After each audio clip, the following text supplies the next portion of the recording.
Molt bona tarda, molt benvingudes i benvinguts. Good afternoon, ladies and gentlemen, and welcome to the inauguration of this cycle, Tackle Inequality, the Main World Global Challenge. Welcome on behalf of Obra Social La Caixa. I would like to share some information about this event. This event is being streamed around the world. So, those who don't listen to the original version, I would like to let you know that the translation will be in Spanish, into Spanish. I would like to give the floor to Jaume Benasque, the president of the Oficina de Barcelona, Grup Tarragona.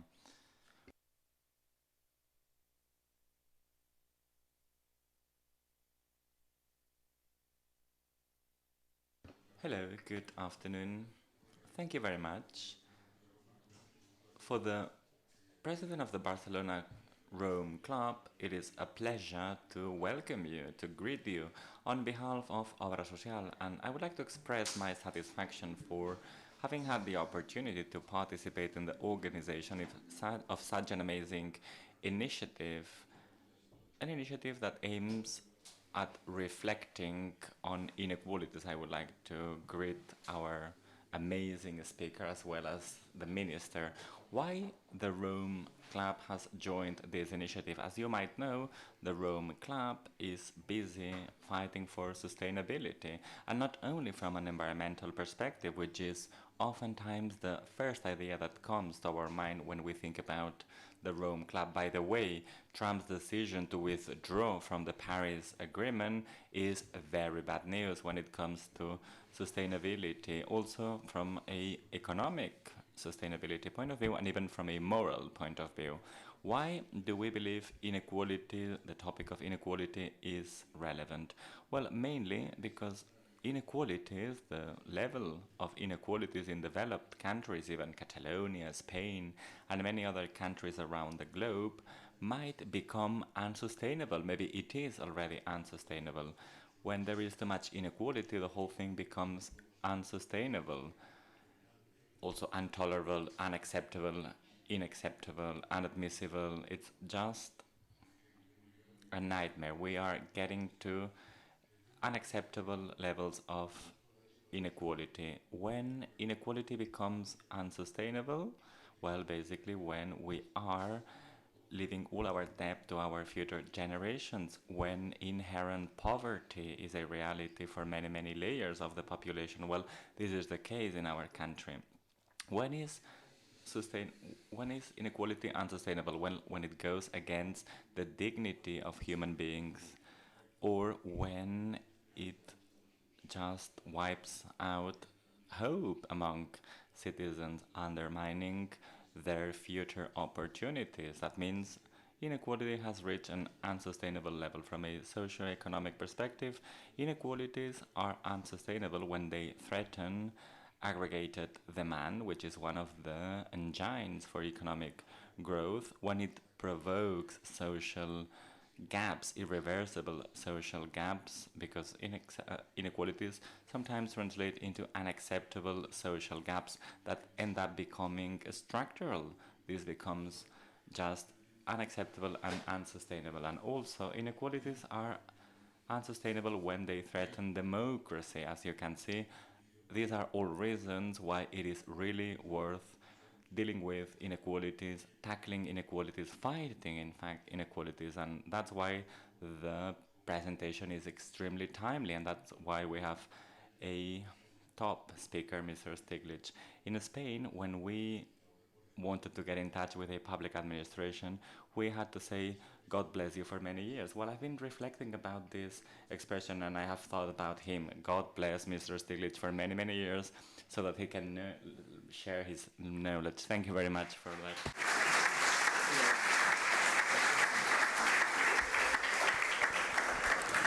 Moltes gràcies. Thank you very much. And now I would like to give the floor to Mr. Pere Almeda on behalf of Fundació Catalunya Europa. He is the coordinator of this project to tackle and fight inequalities. Thank you very much, Pep. Good afternoon. Modernity was based on the illustrated value of equality as a myth of the liberal revolutions in the 21st century and backwards, we realize that our societies have been built on the base of inequalities many, many times. So the project Tackling Inequalities, the main global challenge that has been promoted by the Foundation with the collaboration of 4 different organizations, and this project starts today with this amazing session with Professor Stiglitz. Well, the whole idea started when we realized that inequality is probably one of the challenges that better defines actual times and that really focuses many ideological, economic and political debates. According to many research and according to many professors, inequalities are a rapidly changing environment, and one of the highlights of all this research has to do with the appearance of a new global elite, the 1%, those who are called 0.1% sometimes, and they just accumulate an amazing part of the wealth, and they condition in a determinant way our collective future by capturing political power, by setting new rules of game, and by multiplying their own wealth and resources. A society that is built in order to respond to the needs of these elites. And as Marx said in his book regarding German ideology, the dominant culture is the culture of the dominant class. On the contrary, the times of redistribution that started after the Second World War are over. It seems like it's something from 2 centuries ago, so we are lost. We don't know what's going on. We're just in an austerity environment, in a dumping environment, in a tax dumping environment. As Jaume was saying, inequalities break our societies, question the rules of the game. They also question the basis of liberal democracies, and they just undermine citizens' trust in decision making.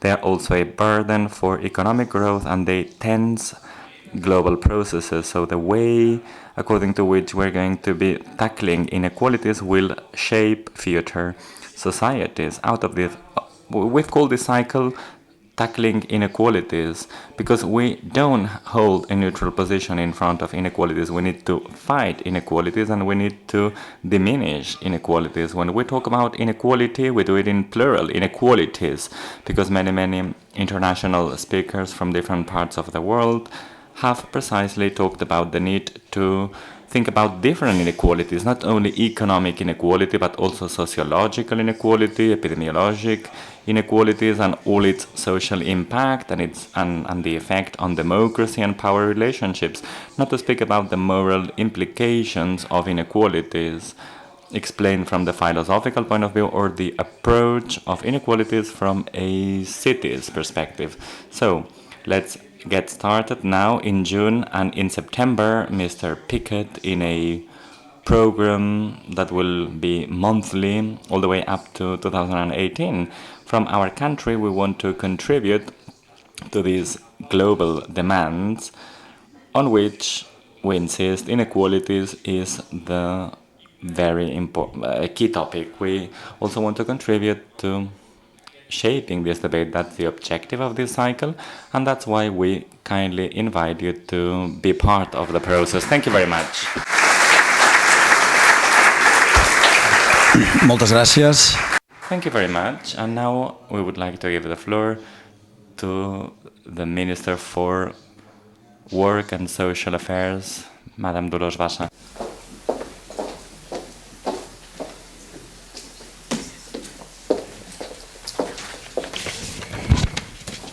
Bon dia a tots. Hello and good morning. Well, good afternoon, rather. For me, it is a pleasure, it is an honor to be here, to have the opportunity to listen to Mr. Stiglitz, Nobel Prize in Economy in the year 2008 and 1. Thank you very much for the way he summarizes complex topics, and thank you very much for also letting us know that one of the main challenges we have is to tackle inequalities, growing inequalities. In fact, the cycle that today starts, well, on behalf of the Generalitat and as representative of the Ministry for Work and Social Affairs, we are part of the process. And that's why we would like to thank all those who have made this possible. We need to tackle inequalities at a global level, but also at a local and regional level. A few days ago, the Catalan Statistics Office published poverty rates for 2016, 19.2% in Catalonia. This really worries us, even if it's quite similar to the rate in 2015. It worries us. We have been able to diminish child poverty in 4 points, but women poverty and elderly people poverty rates have increased from 12 to 15%. So there is a lot to be done. When we talk about work, well, sometimes there are poor working people as well. There is many people that work and who live under the soil of poverty. People that earn less than 60% of the average. In year 2004, this amount of people was 10%, whereas today there is 13.1% of poor workers. So this rate is increasing. Eurostat has published figures also recently, and it points at the fact that short-term contracts are more than 26% in Spain today. So we are the country just behind Poland where there's more labor precarity, and these figures, well, we need to tackle them, we need to fight against them, and that's why we're trying to do important steps forward in Catalonia. On the one hand, we're trying to improve our social policies, and on the other hand, as you all know, we are trying to implement for the first time the minimum universal income that we will implement in September once it's been approved in the Catalan Parliament.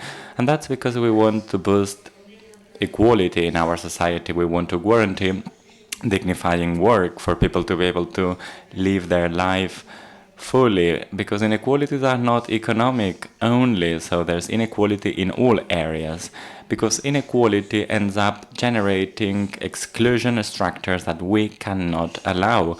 And all these could be just little solutions to major problems. What we need are global solutions. We need to switch from assistance-based models to integration-based models. We need to boost social efficiency. We need to increase cooperation so that our society becomes much more equal.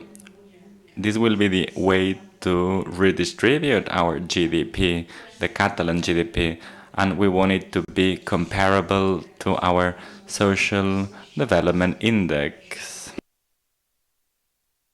So when we achieve a better social index, it means we will have been successful in combating inequalities. And that's why we will be very happy to listen to Mr. Stiglitz, and that's why we will be very happy to attend all the conferences in the framework of this cycle. Thank you very much.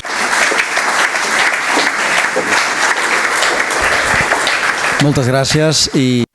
Thank you very much. And I would like to introduce Mr. Oriol Espach, Director of Macroeconomics in the Universidad de Columbia, and he will introduce the speaker. Sir, the floor is yours. Thank you. Thank you very much, Josep. Ladies and gentlemen, authorities, welcome. Welcome to Palau Macaya. Welcome to the first conference of this cycle, tackling inequalities, the main global challenge. As I said, or as Pera said at the beginning, here is an ambitious project, and difficult one, both in terms of the topic we're going to be dealing with, inequality, understanding inequalities, understanding why inequalities are increasing, and also because we have set ambitious targets. Mainly, we want to contribute in shaping policies to tackle inequalities in Catalonia and around the world. And of course, I think this is a very good start. Why do I say that? Well, because we have an amazing speaker, Professor Stiglitz. Palau Macaya. Our guest, I must say, needs no presentation, because I'm sure that almost all of you know his trajectory, and I'm sure that almost all of you have read some of his books and his articles. So I'm just going to make a couple of brief remarks. First is that as an academic, it is difficult to find a more prolific economist. Professor, your CV has 75 pages. My CV has 3 pages: name, address, education, and hobbies, and the bulk of it are hobbies. Now, jokes, leaving jokes apart. I mean that Professor Stiglitz has a very prolific career, both for the wide range of topics that he has touched, and more important, because the papers he has written on each topic have become a reference on the topic. He has seminal papers on a wide range of topics, say banking, inequality, development, growth, labor market regulation, public policy, and of course, information economics. So it's not a surprise that Professor Stiglitz has the John Bates Clark Award and the Nobel Prize. I think it's also worth highlighting, especially at today's event, that Professor Stiglitz is one of the few economists capable and brave enough to combine a brilliant academic career with an active participation in the economic policy debate, and in many occasions, taking a leading role. I insist, CV 75 pages, so I'll give you just a couple of examples of it. Professor Stiglitz has been chairman of the White House Council of Economic Advisors and senior vice president and chief economist of the World Bank. And finally, maybe what's even more important is that when Professor Stiglitz has approached the economic policy arena, recommending, say, specific economic policy actions to be taken, he has always kept the economic rigor. And this is very important. And it is especially important when one approaches such a delicate and crucial issue as the increase in inequality. The increase in inequality is a worrisome development and a top policy priority. And it is an honor, it is a privilege to have Professor Stiglitz today with us to discuss about it. So the way we are going to organize this is as a dialogue in which I will, to begin with, ask some questions about inequality to Professor Stiglitz, and at the end, we'll open the floor for some questions if the public wants to directly ask some questions to Professor Stiglitz. Professor, I would like to begin with a discussion about the general framework, setting the stage. The increase in inequality, it seems that it's now an accepted phenomenon by most of the academic community. I know no one that questions this. But I think that it would be good if you could give us a tour through the key figures or indicators that show this worrisome phenomenon.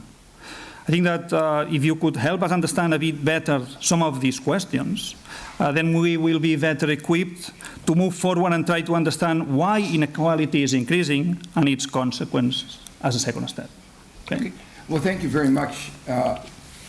Thank you very much for inviting me here and to give me the opportunity to share with you some of my research and some of my views on the subject. Let me just jump a little bit ahead in terms of the importance, and we'll come back to it. But I think you know, the big event in the world is Trump, and it has, you know, it is a disaster for America, but it's also a disaster for the world, and we could go on explaining why it's a disaster, undermining the belief in the Enlightenment, basic values of the role of the press, but while America is going to suffer the most, unfortunately, we live in a global economy, in a globally integrated world, and Spain will suffer too. And one of the ways in which everybody's going to suffer is global warming. You know, the United States is now joining Nicaragua and Syria as the rogue nations in the world that are not making up to the you know, and let me say, the commitments in Paris were not enough to prevent climate change. So they were very weak, and they gave every country enormous amount of latitude. So the argument that it was a compromise on sovereignty was absurd. It was a testimony to his deep ignorance, and that of the special interest in, unfortunately, that are very large in one of the parties in the United States. But now to come back to our topic, inequality has played an important role in his election. It's not the only thing, but it is an important thing. And well, it has appeared very strongly in the scene in the United States. There are people similar, Le Pen in France. Every country has their own demagogue willing to take advantage. So the important message I hope you all take away from this is that inequality is a serious issue. It's not just a moral issue. It's an issue that will affect the way we as a civilization goes forward, and that unless we do something about it, it will have serious consequences for all of us. So we'll get into that a little bit later, but I want to just very quickly go through some statistics that help explain Trump and help explain what has gone on. And I'm going to do it very quickly in about 5 minutes. The first chart there, you see a dark line that looks like it's the horizontal axis, but is actually represents the average income of the bottom 90% since 1973. And if you have a good microscope, you can see some improvement, but almost no change. The upper line is what's happened to the average income of the top 1% in the United States. So this is a story of a market economy not working. A market economy that's still not delivering for the bottom, not bottom in poverty that the minister talked about. We're talking about not delivering for the bottom 90%. An economy that doesn't deliver for 90% is a failed economy. The similar picture, but not quite as bad, is true for Europe.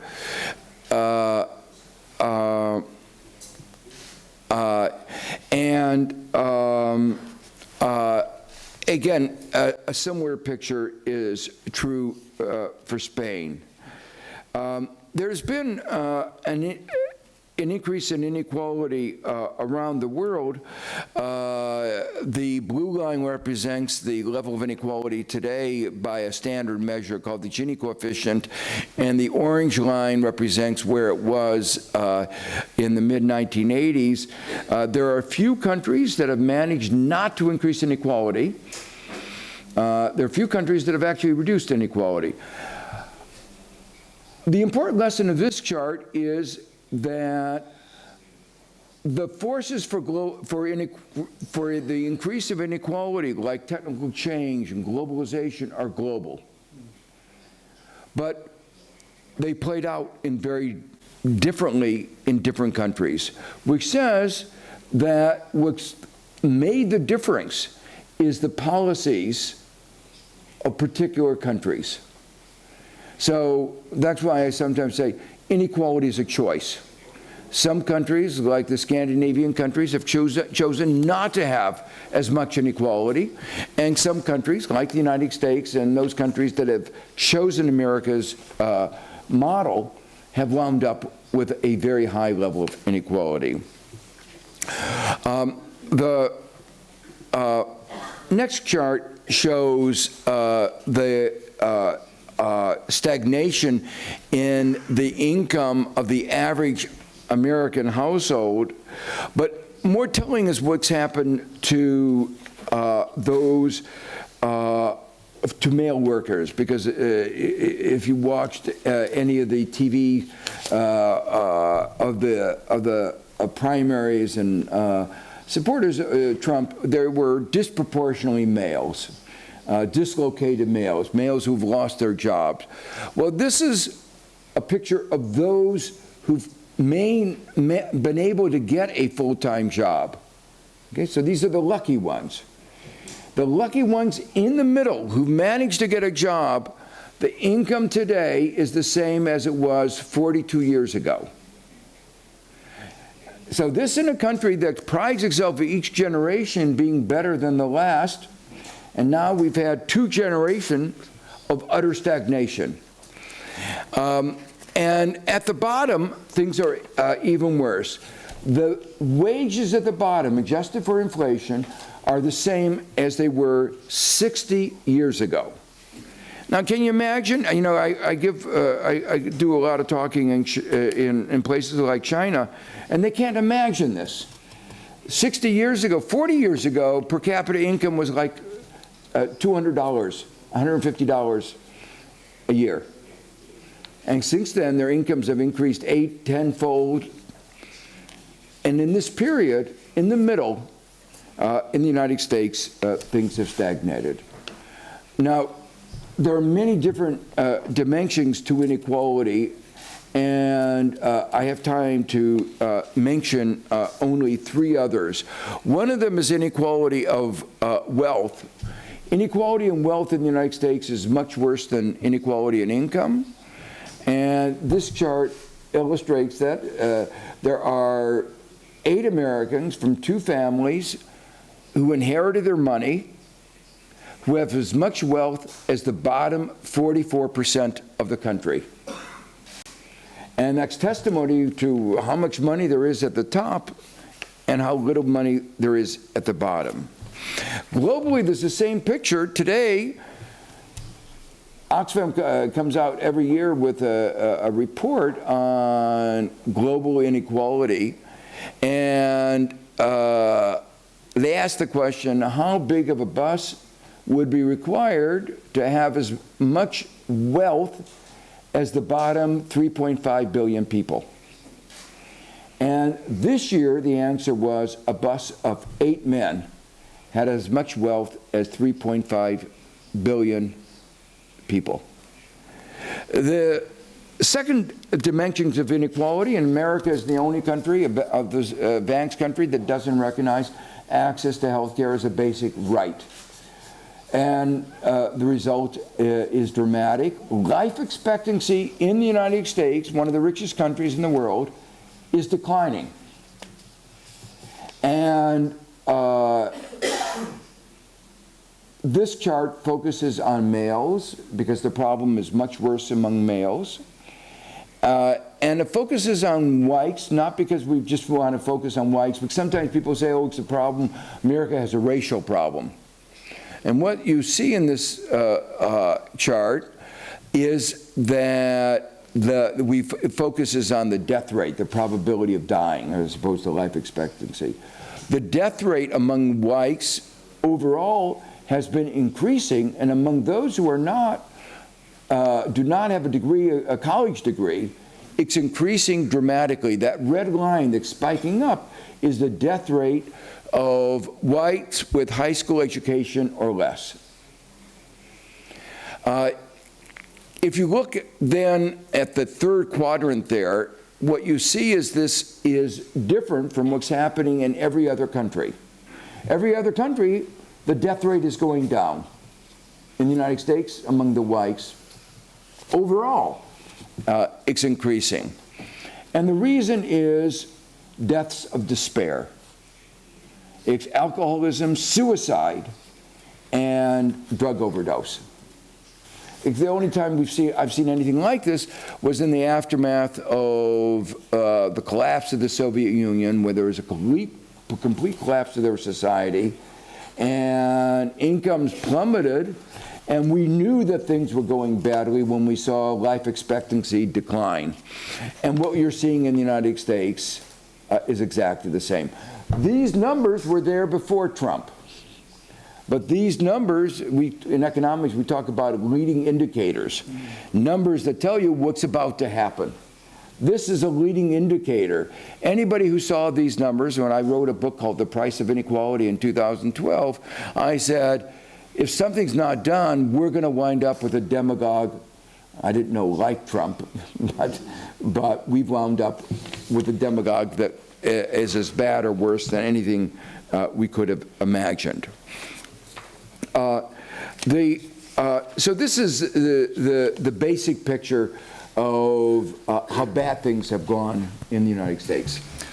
But before moving ahead, I want to ask you a bit about the differences we see between Europe and the US, because the trends might not be that different, okay, in general, but the levels of some inequality indices, they are different. So maybe it's about the narrative, say a dominant narrative. It's that what is going on in the US, it's applied to elsewhere, and also in Europe. And then if this would be the case, it might be wrong. Or instead, it tried to apply the same narrative in the sense that if we do nothing in Europe today, we may end up like in a situation with levels of inequality like those in the US in the future. So I'd like to know your opinion on these views. Yeah. I'm strongly the view that what is going on in the United States is reflected in Europe, but at, as you say, a lower level. What's protecting Europe basically is, you might say, the European social model, this welfare state, and different levels in different countries.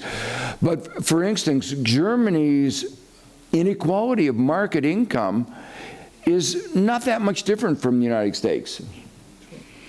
But the difference between Germany and the United States is that Germany has what they call the European social model, and they protect people that are at the bottom. So the wages at the bottom are actually pretty bad. They didn't even have a minimum wage in Germany.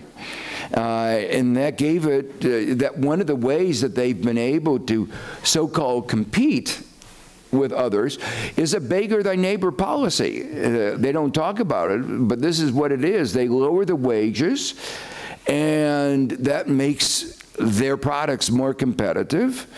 The rest of Europe says we can't accept having people work full-time at wages that are not livable. But in Germany it says it's okay, people can work full-time and not have a livable wage, but we will protect them through systems of social protection.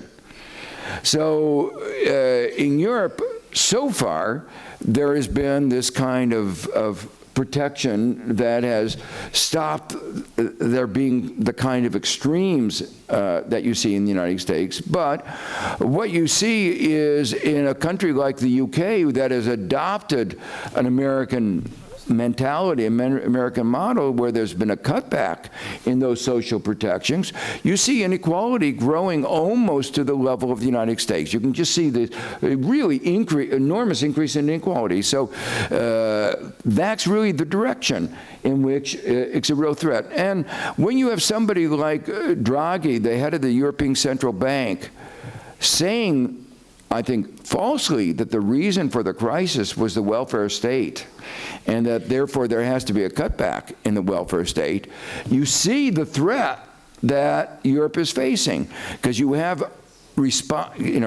people in the elite blaming the welfare state for the problem. None of the countries that had a strong welfare state had a crisis. Sweden, Norway, they weren't the source of the problems in Europe. The problem was deregulation of the financial system. It was, if the central bank had done its job better, there would not have been the crisis. So he wants to shift the blame towards something else. And the central bankers always do this. I understand that.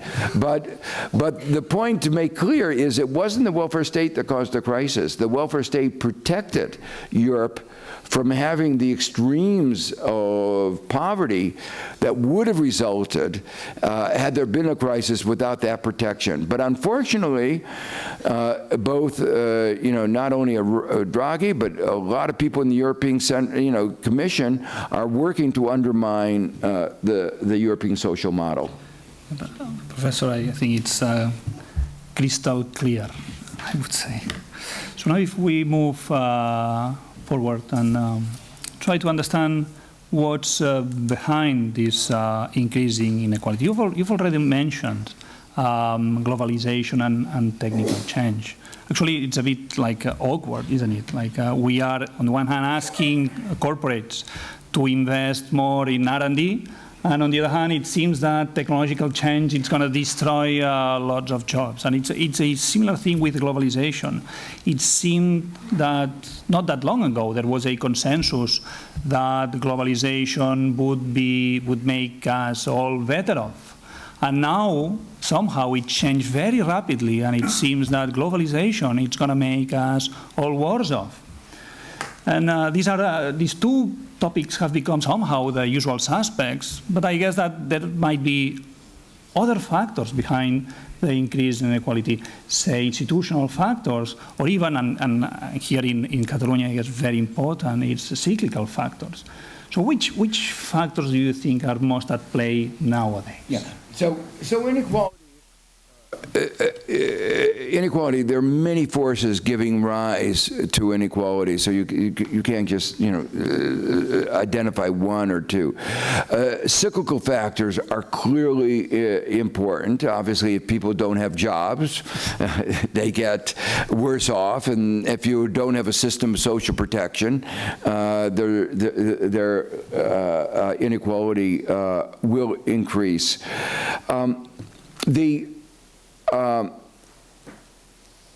Globalization, as you said, was supposed, and technical change were supposed to make everybody better off. That was a notion of trickle-down economics.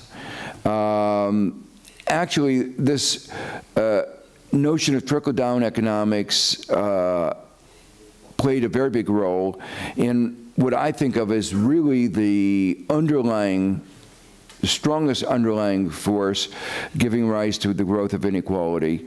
And that was a set of ideas that arose Reagan, Thatcher, into the 70s, beginning of the 80s.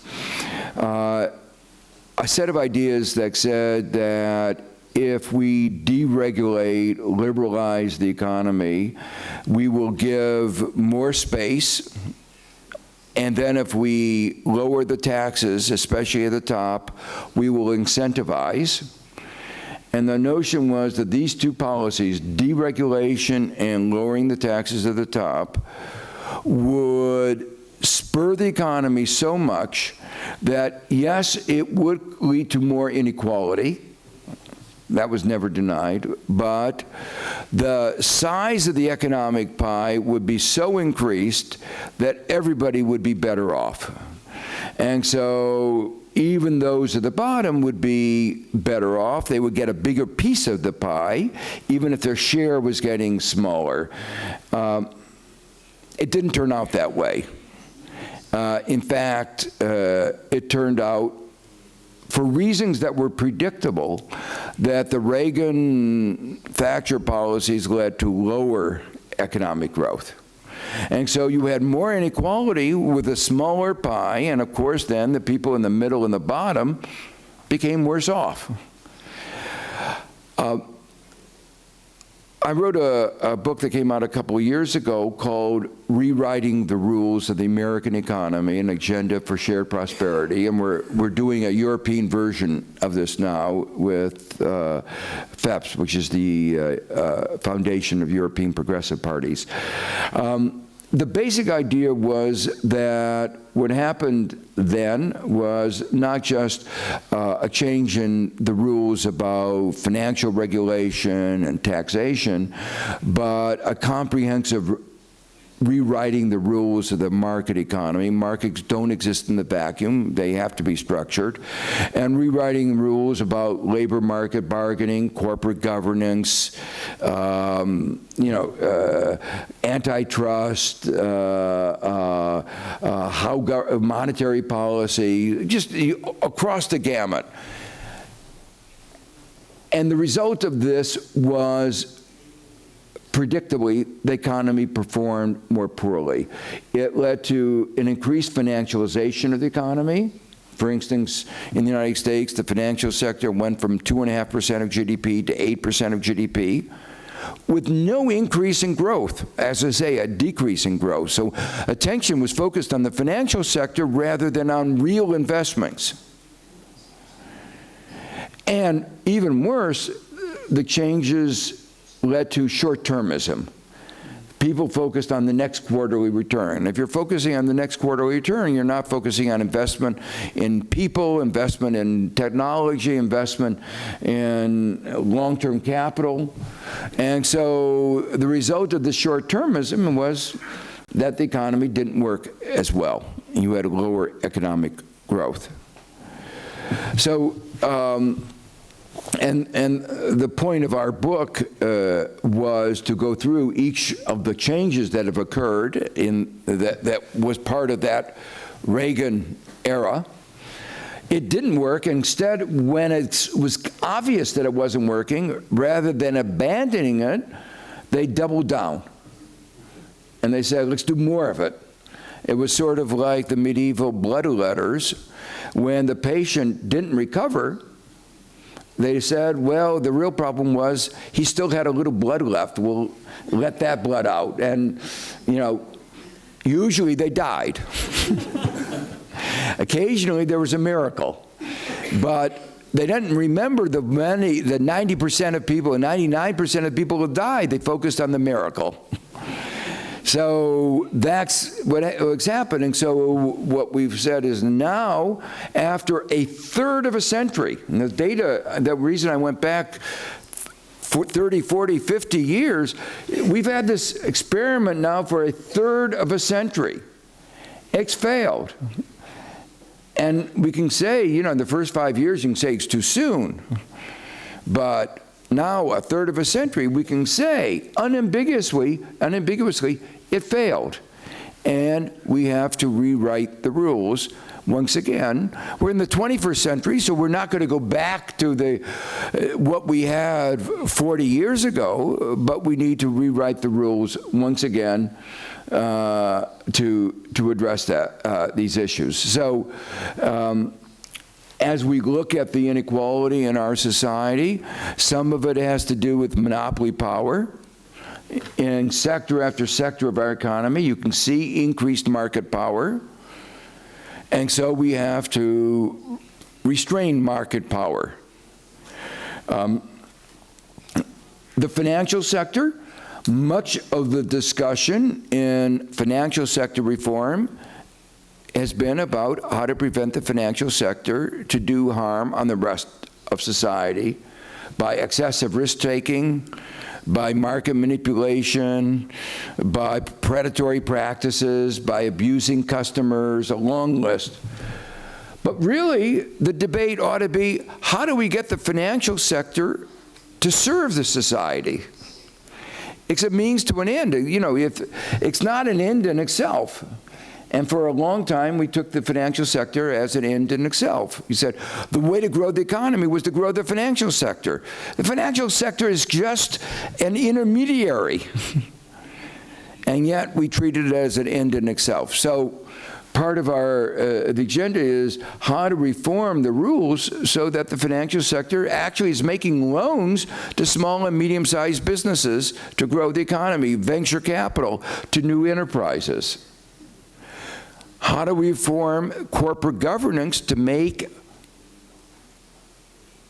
our corporations serve our economy?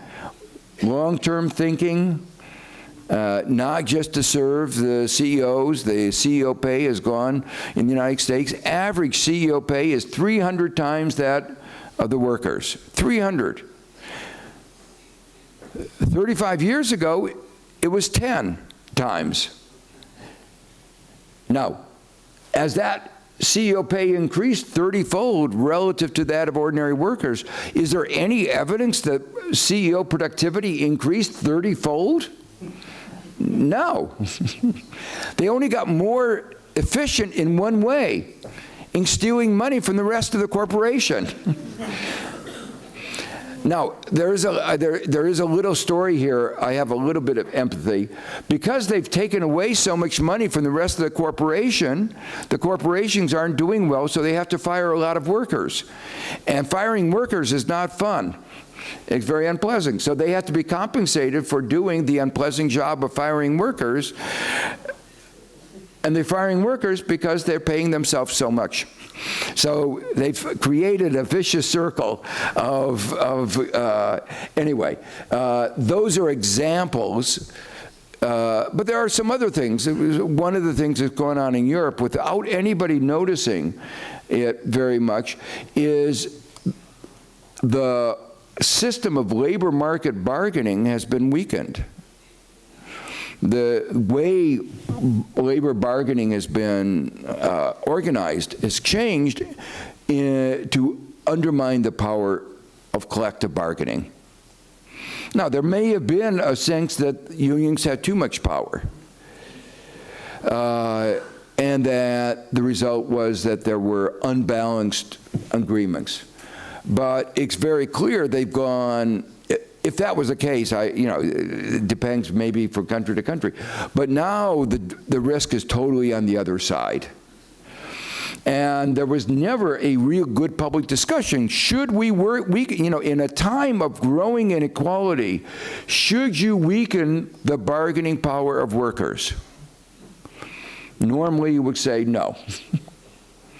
And yet there's been no public discussion of this reorganization of the bargaining rights of workers.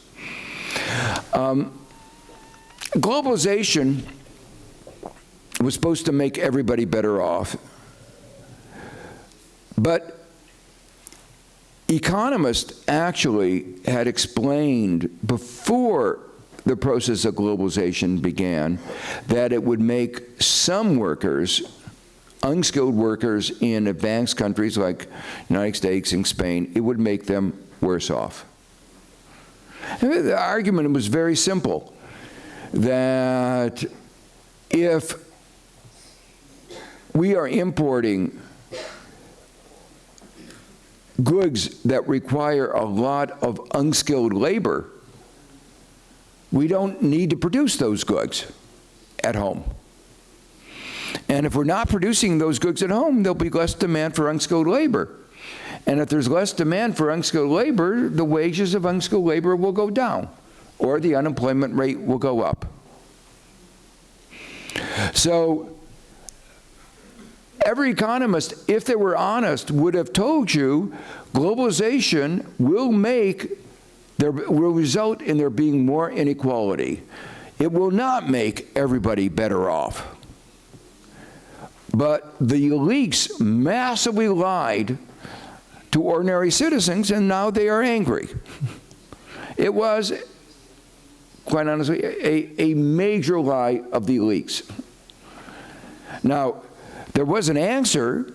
The answer was, of course, if we provide social protection, we create new jobs, we retrain them make sure that they have better skills so they're no longer unskilled workers, we could have protected people. But the agenda of globalization was an agenda, I believe, to increase inequality. It was an agenda to lower wages and increase profits. It sounds like pretty ugly, but I've become hesitatingly, increasingly convinced that this was at least the agenda of some. Because, at least in the United States, among the Republican Party, there was consistent opposition to retraining programs. They didn't want the workers to be retrained. They wanted them to be unskilled and to push down wages. This increase in inequality was one of the benefits that they saw to globalization. Now that's a big charge, and not everyone, did that, but it is striking, the opposition to retraining programs and the opposition to programs that would somehow provide the social protection that would have meant that we would not have had this growth in inequality as a result of globalization. I wrote a book almost 20 years ago called Globalization Discontents. It was after I was spent my time as chief economist at the World Bank, and I saw firsthand the effects of globalization on the developing countries. And the globalization was unfair. But I thought it was unfair to the developing countries. The developed countries the United States kept its cotton subsidies that lowered the global price of cotton.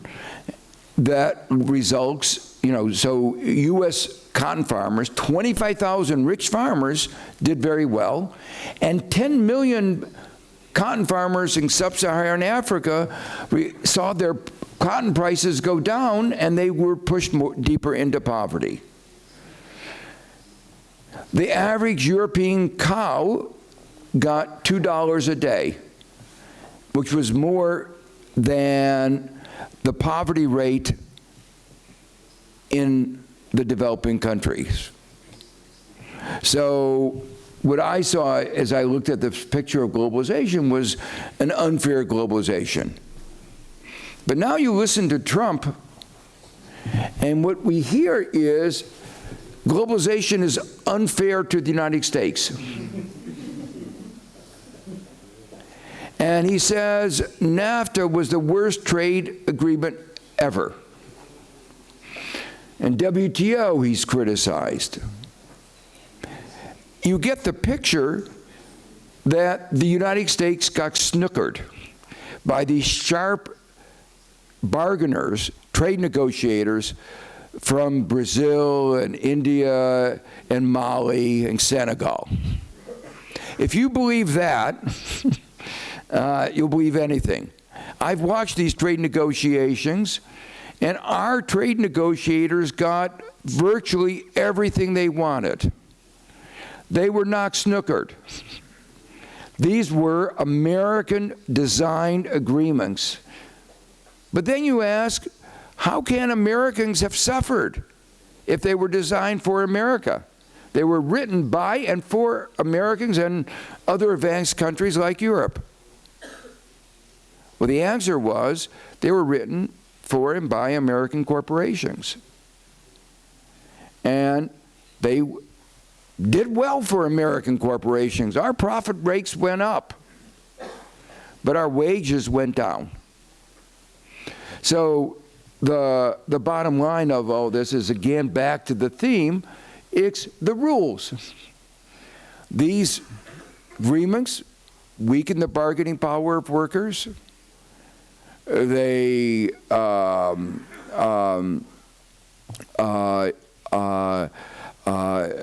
led to more financial instability that helped create more crises in East Asia. So the bottom, in my mind, the single most important cause, there were multiple factors, but the single most important cause of this growth of inequality is the way the rules of the game have been rewritten, and the consequences, including the consequences of more inequality and weaker bargaining power of workers. More monopoly power, more market power, and weaker bargaining power of workers. Thank you, Professor. Thinking about the consequences of inequality, I think after all these examples you gave us, showing these disconnect, say, between what the elites promised would happen and what end up happening. It shows pretty clearly that the increase in inequality might well be behind the increase in populist movements. I wonder if the increase in inequality is also having a toll on the growth rates of advanced economies.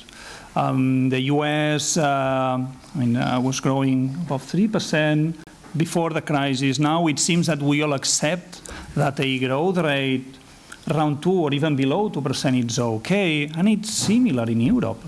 European economy is growing at a 1.5, 1.7% per year, and it seems that we now accept that these growth rates are okay, while in historical terms they are pretty low. Do you think that there is any relationship between the increase in inequality and the slowdown of growth rates in developed economies? Yeah.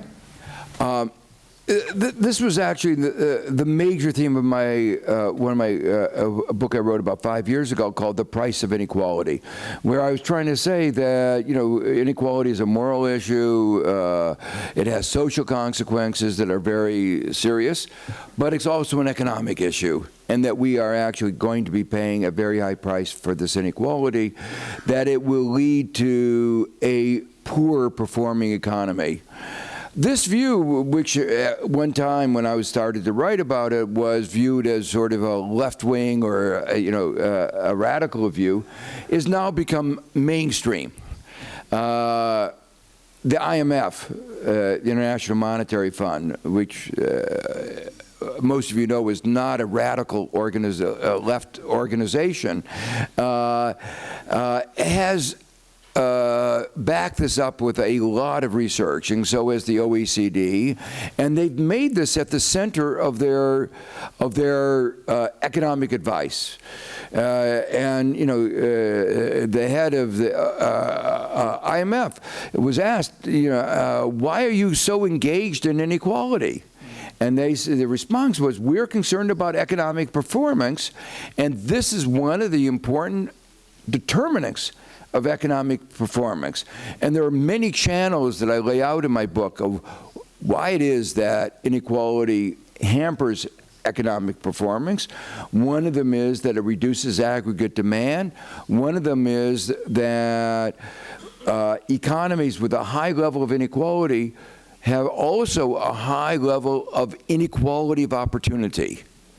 And that means that people at the bottom half are never able to live up to their potential. And so you're wasting your country's most valuable resource, their human resources. So, as I say, there are a whole variety of reasons, but it is one of the factors that are contributing to the poor economic performance of most of the advanced countries, and that's why I think it's really imperative that this issue be addressed. Now, there's one more channel that I need. Politics has economic consequences. When you elect a demagogue who doesn't understand economics, he's going to advocate for economic policies that are going to make our economy perform even more poorly. So if you look at the policies that he's putting forward, they will lead to lower economic growth. So, he's thrown a hand grenade into the global economic system. The world has constructed a set of a rules-based system, which is important in climate change, is important in every aspect of our society. And now he's, let me put it more generally, one of the insights of economics in the last 30 years is how important the rule of law is for a well-performing economy. And he has said he does not believe in the international rule of law. He says, okay, it's nice that you signed an agreement, we'll tear it up. we're going to leave NAFTA, we're going to leave, if the WTO makes a ruling that we don't like, we won't pay any attention to it. So this is destructive of the international rule of law, and I believe the consequences of destroying the international rule of law would be as destructive as destroying a national rule of law. Again, crystal clear. I think now it's a good moment to open the Zoom. Obrim, si voleu. So if you wish, now we'll give the floor to the audience. If any one of you wish to ask a question to Professor, I think that we have mics. All right. Let's see who is asking now. Yeah, at the back of the room, the right side of the room. You know what we are doing now? Let's write 3 or 4 questions and we'll give the floor to Professor. Good afternoon, good evening. In this International Monetary Fund report... La Caixa Foundation, the spirit of La Caixa. La Caixa Foundation, the spirit of La Caixa. La Caixa Foundation, the spirit of La Caixa. La Caixa Foundation, the spirit of La Caixa. La Caixa Foundation, the spirit of La Caixa. La Caixa Foundation, the spirit of La Caixa. La Caixa Foundation, the spirit of La Caixa. La Caixa Foundation, the spirit of La Caixa. La Caixa Foundation, the spirit of La Caixa.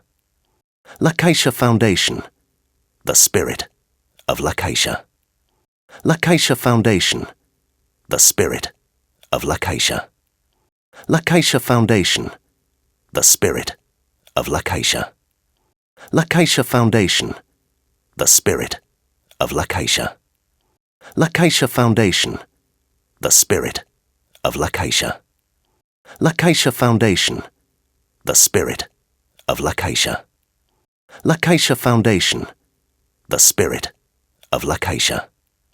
La Caixa Foundation, the spirit of La Caixa. La Caixa Foundation, the spirit of La Caixa. La Caixa Foundation, the spirit of La Caixa. La Caixa Foundation, the spirit of La Caixa. La Caixa Foundation, the spirit of La Caixa. La Caixa Foundation, the spirit of La Caixa. La Caixa Foundation, the spirit of La Caixa. La Caixa Foundation, the spirit of La Caixa. La Caixa Foundation, the spirit of La Caixa. La Caixa Foundation, the spirit of La Caixa. La Caixa Foundation, the spirit of La Caixa. La Caixa Foundation, the spirit of La Caixa. La Caixa Foundation, the spirit of La Caixa.